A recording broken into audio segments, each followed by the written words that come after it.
May profits be upon you. Welcome to another weekly market forecast. In this forecast, we are looking at natural gas. Uh, Not something that I normally cover, but somebody asked, made a request, and said, "Hey, could you take a look at natural gas?" And I said, "I would," and I am going to do so. Now, if we look at the monthly time frame up in this top left corner, we have the weekly here, the daily, and the 4 hour here. What I'm seeing is that the market has been sliding, right? Been sliding on down, like so. Yep, we had a blip here where the market broke structure to the upside, breaking the old high here. All right, and we would be looking for a turnaround of some sort. That did not happen. Price came crashing back down, resuming that natural trend to the downside here. All right, now in the month of January, we had a very aggressively bullish month. All right, there was all kind of headlines in regards to that. If you want to go and check the headlines out, but there was some thought that uh, the weather outlook would be a colder one for the U.S. coming in 2026. But then the reality struck the next week. You see how it gaps down there. There was a gap down, all right, and the market is moving back down. It's going to correct this move. This is a very strong and aggressive move. It's going to take some time it before the next move. So we're going to see probably some corrective structure being put in here. Now, we have 2 more weeks, sorry, for the month to finish out. So we may see this move a little bit further as we challenge this area here. All right, this is the the the the beginning of the area of fair value. All right, and we may see the fair value gap here, and then a close and a mitigation of this area of fair value. Call it an area of supply if you'd like. All right, the supply zone is actually here. All right, but this is an area of fair value that the market tends to come back to mitigate and move up higher from. If we look at the weekly time frame, you can see last week closed bearishly.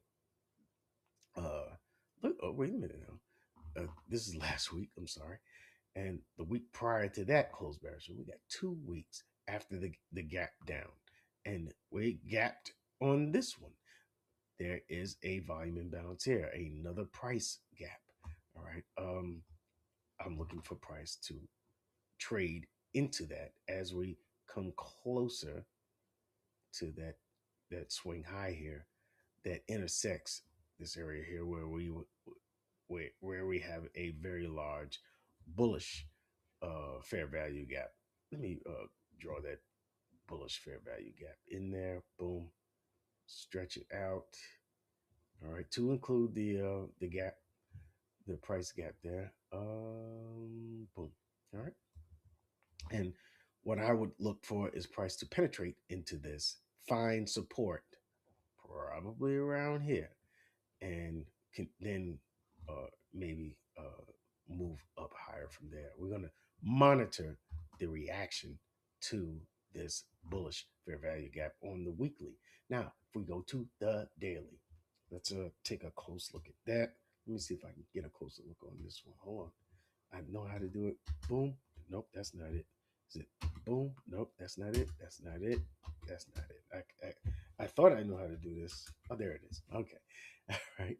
Um, on the daily, last week you can see how it drifted down with gaps. All right. Bearish. All right. Bearish. We tried to we made an attempt to get higher and then another gap down last week. All right. This is Monday's candles from Friday to Monday, just another bearish gap. All right. And we are kind of drizzling down. going into this volume imbalance, this price gap here. So I'd like to see what the reaction will be once price reaches this area. A lot of times you'll see very frequently that the market likes to close the gaps. So I'm thinking that we're going to still experience some short term bearishness going into this gap. We might just pass right through this gap, but right now it seems to be showing it a little respect. But the week hasn't even started yet. We'll see how it reacts to this area. Sometimes it uses it as an area of support. Other times it acts like it's not there. All right, and we may be heading down towards these lows here. And again, like I keep pointing out, this is the area that I'm looking for price to to do, to have some kind of reaction. All right. This is an opposing candle in there, that bearish candle close. So I would suspect that being that it's aligned with that area, that we may see uh the market find some support there. Let me put the Fibonacci retracement tool on it at the bottom to the top.